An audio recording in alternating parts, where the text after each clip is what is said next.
Hey everyone, welcome to today's episode of the Cyberman Show. I'm back after a break. So I traveled for a few weeks out of the country, and then last week I attended few weddings in the family. So I'm back almost after 3 weeks, and today I'm going to talk about a report that came out last year in November from GigaOm.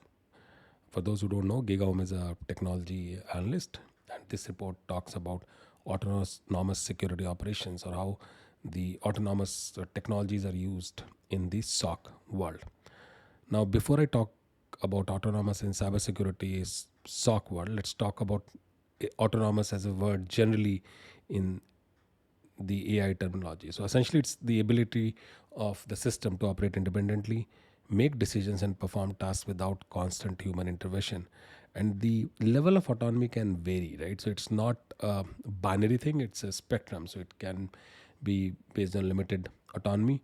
So some AI systems can operate with predefined boundaries and require human oversight for critical decisions, right? Uh, so you can call it a hybrid approach.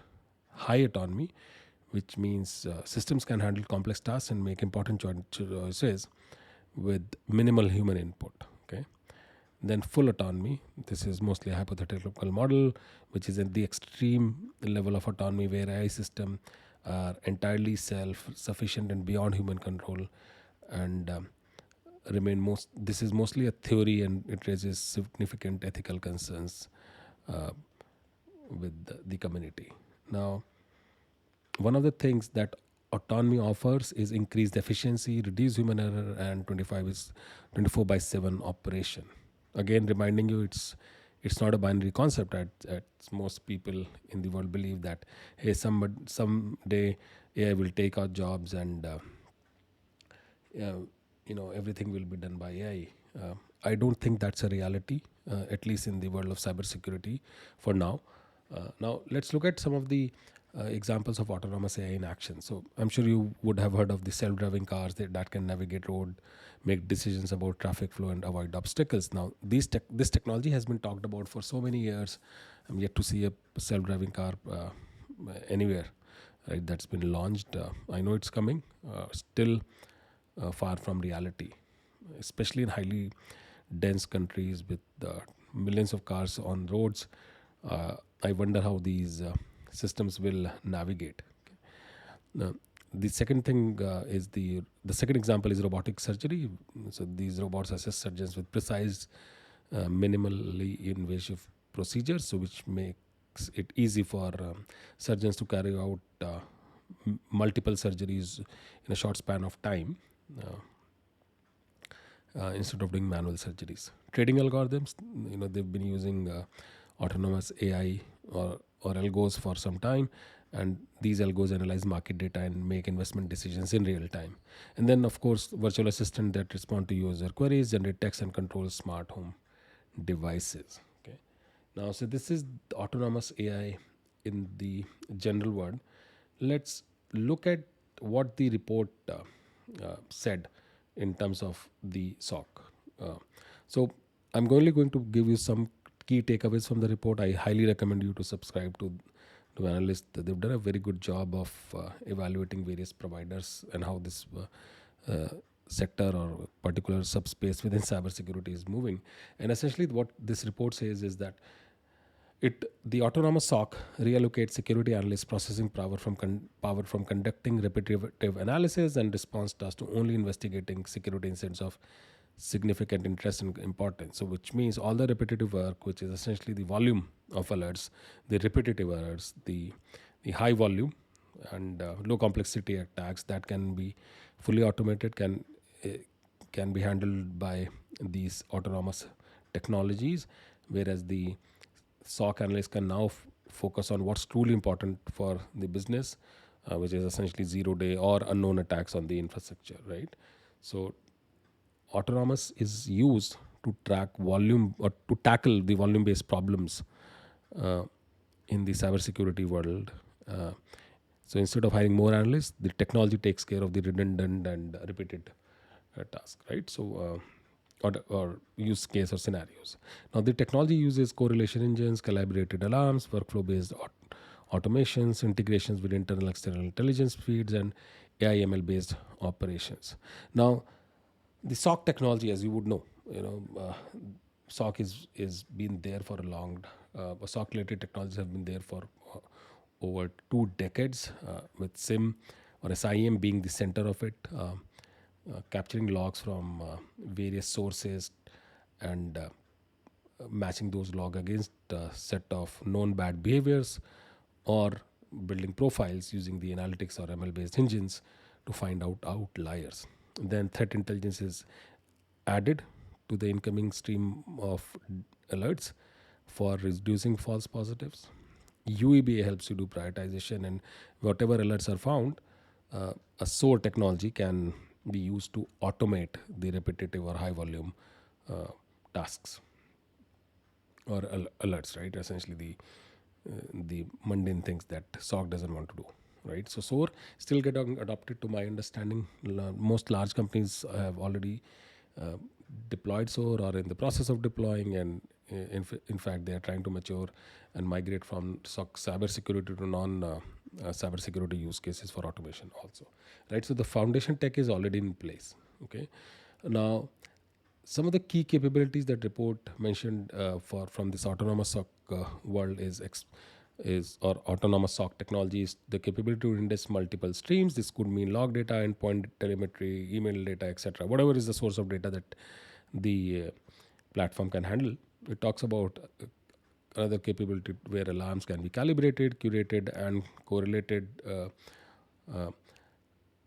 Then behavior analytics and contextual risk-based storing, retrospective analysis and threat categorization, which essentially involves looking back at past information to gain insights, identify trends, and understand what happened. Okay. Also, case management collaboration, data and threat enrichment to augment existing data with additional details to provide greater context and understanding, validation and red teaming to test specific controls and their effectiveness, workflow automation, okay, zero day response, essentially actions taken to mitigate and respond to cyber attack that exploit a zero day vulnerability, the thing that business should be concerned about. And then the autonomous operations, which essentially, or autonomous capability that helps the system to operate with little to no human intervention, right? And then dashboard and visualization, of course. Of course, the technology expects, or the report expects the platforms to have security data lakes, as well as content creation using generative AI and LLMs. Okay, so essentially, the report has set of criterias, technical criterias, as well as business, regional presence, deployment models, etc. And it has listed out vendors, right? In three categories: uh, leaders, challengers, and entrants. Okay, in leaders they have Devo, Securonics, Palo Alto Networks, Hunters, and which are classified as outperformance, and then fast movers are NetWitness, Elastic, OpenText, SumoLogic, Logpoint, Exabeam, Logarithm, Microsoft, LogSign, and multiple other vendors. So, not favoring or specifying all of them. It's I recommend you to go through the report again. Okay, and so here's my view. Okay, autonomous SOC is based practices have already been in place for last 2-3 years at least. Okay, with SOAR being a critical component. Now, what I'm seeing by looking at the top players and some of the work that has been done by individual companies is the consolidation of data as well as capabilities. So, one vendor coming up with consolidation or collection of data streams. So, example, instead of having multiple data stores, there could be one data store which can help reduce the number of false positive, which is the biggest problem in the cybersecurity space, at least on the SOC side. Uh, as you have more data, AI gets better, and the true positives are increased. Okay. Then, of course, co-pilots. I've seen at least 5 prominent vendors talking about co-pilots, at least in beta and if not GA. Prompt engineering getting very critical and discussed within the SOC community. Also, I believe reduction in L1, L2 jobs will happen as these analysts will move their focus towards handling the critical incidents only. I've seen case studies where a company had 30 plus analysts, and with the deployment of the autonomous SOC platform, the number of analysts sudden went down drastically, at least by 70%. Okay, so it's not it's if you are in the SOC world, L1 and L2 analysts, my recommendation would be to uh, start learning about these platforms, co-pilots, prompt engineers. See if you can prompt engineering. See if you can learn more skills. Of course, there is other side of technologies that are getting discussed and growing rapidly because of increase in the attack surface, mostly on the cloud security side and application security side. So that's SaaS security side, etc. So learn about them. Cybersecurity is very interesting. You have new problems, new solutions every few years. So there is always new stuff to learn and you know move further. With that, thank you so much. I'll see you next time.